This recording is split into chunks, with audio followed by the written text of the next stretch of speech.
Om Shanti. Om Namo Bhagavate Vasudevaya. Welcome to another Yoga Small Talk, and we continue with 7 minutes Bhagavad Gita a day.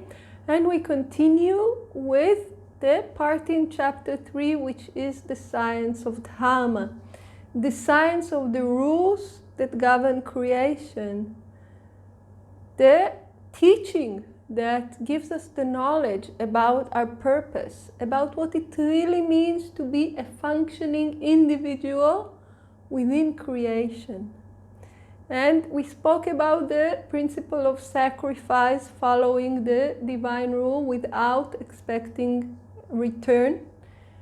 And then we spoke about what it means to have a sustainable society, to have a sustainable body, to have a sustainable unit on any scale, in which each individual performs their bound duty, the duty given to them by their very own nature, and doing this selflessly for the benefit of all. And by that, everybody is benefiting, everybody is having the best existence.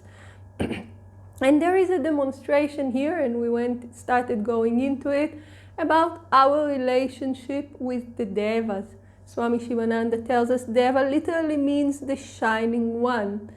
And we explained that the Devas are beings that live on celestial realms. So, for instance, I have a little garden. My duty is to water the garden. I have a little hose. And you know, if I forget to water the garden, we all know the garden will die. So I have my duty towards my own garden. So in yoga it is explained that those celestial beings have the duty towards the entire creation. So in the same way we water our garden, there is a celestial being who is in charge of rain. And not just rain. Rain at the proper time, in the proper amount.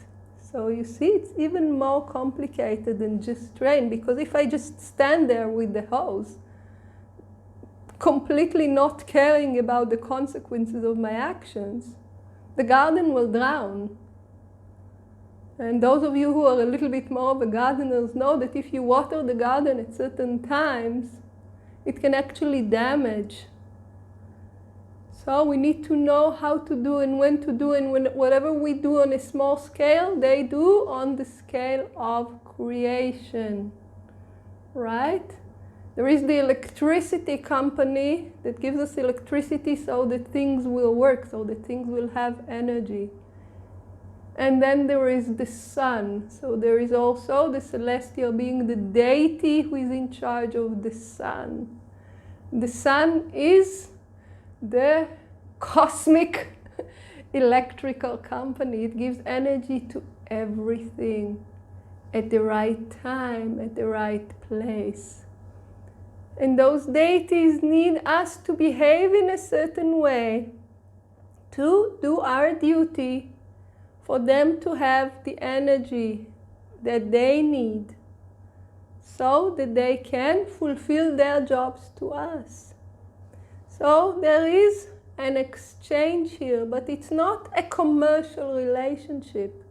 It's an exchange that is founded on the deep understanding that this is my duty, and I am doing this duty because this is the duty that God gave me. These are the rules of the creation set forth by the Creator. So this is the duty that God gave me. And you see here how doing one's duty selflessly is also worship. I am offering my existence to God, understanding that God gave me this existence for a certain purpose. So when I fulfill this purpose selflessly, I am doing my duty, but I'm also acknowledging the divine rule, the divine order, and this is very profound form of worship, of sacrifice. how does it have to do with us? Whatever is true in the macrocosm is true in the microcosm. We have a duty. We have this great talent of making money. We just have it. We're Vaishyas. This is how we were born. If all we're interested in is hoarding money for ourselves, not giving anybody else anything else, I'm not giving a single penny to anyone else, how will the rest of society look? For instance, if I'm just had the money for myself, I'm not paying taxes, there is no reason. What will sustain the army? That army that keeps everything safe so that we can be at home making this money. What will sustain the government? If I'm a soldier and I'm saying, why I should protect those lazy people? You know, they should get up and protect themselves all day long. They're in their offices playing with the computers and I'm out there fighting. Why do I do this?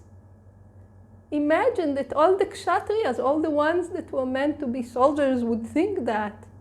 Where would society reach? And you see, this is true for each and every one of us. For each and every duty in society, this is true. But when everybody is doing their duty, the priests and the teachers are making sure that principles of morality and spirituality are preserved and maintained. The soldiers and the politicians make sure that we all have safe and well-regimented countries. The traders, the commerce people, make sure that we all have abundance. And the service people make sure that we're all properly served with the right attitude. Everybody is living in the ideal society. This is heaven on earth. What does this mean in terms of how we need to conduct ourselves? How we need to work in this world? What does that have to do with us? We will see in the next talks. Please join us. Om Shanti.